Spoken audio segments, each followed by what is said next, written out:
Hello, this is the luckiest maths teacher in the world. Thank you so much for tuning into this video in which we will look at the recursive definition of an AP. An AP is an arithmetic progression. It means the exact same thing as an arithmetic sequence. So as we previously learned, a sequence is arithmetic if each successive term goes up or down by the same amount. So for example, this sequence would be arithmetic. The reason being each successive term goes up by 8. So remember, we label the terms as T1 means term 1, term 2, term 3, term 4, and so on. So we could write this arithmetic sequence in the general form that we learned about last time.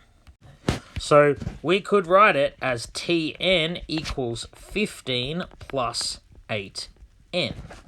So this is 15 plus 8, 15 plus 8 times 2, 15 plus 8 times 3, and so on. But what we're going to look at is writing this a different way. We're going to write it a recursive way, which means like referring back to itself. See, what this is saying is each term is 8 more than the last.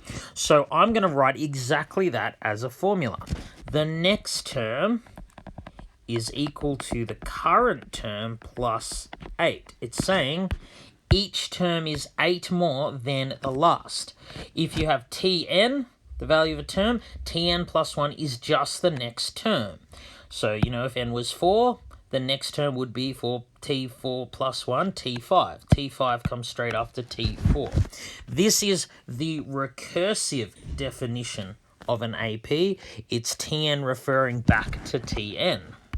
So we said before, a sequence is arithmetic if and only if it goes up or down by the same amount each time.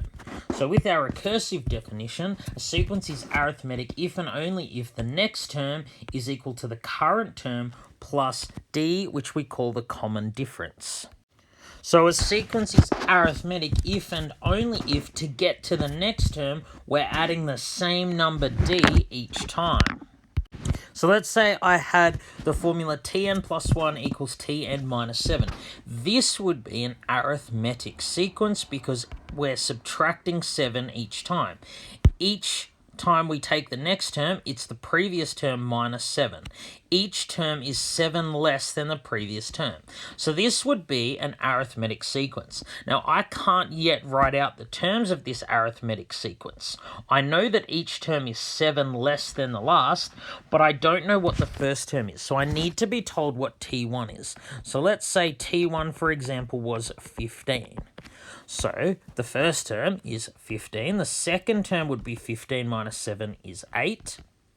So then the third term, that would be T2 minus 7. It would be the previous term, subtract 7. So T3 would be 1. T4 would be 1 minus 7. And T5 would be minus 6 minus 7. This is an arithmetic sequence because each term is 7 less than the last. Alright, thank you so much for tuning into this video. This has been the luckiest maths teacher in the world. Have a great day.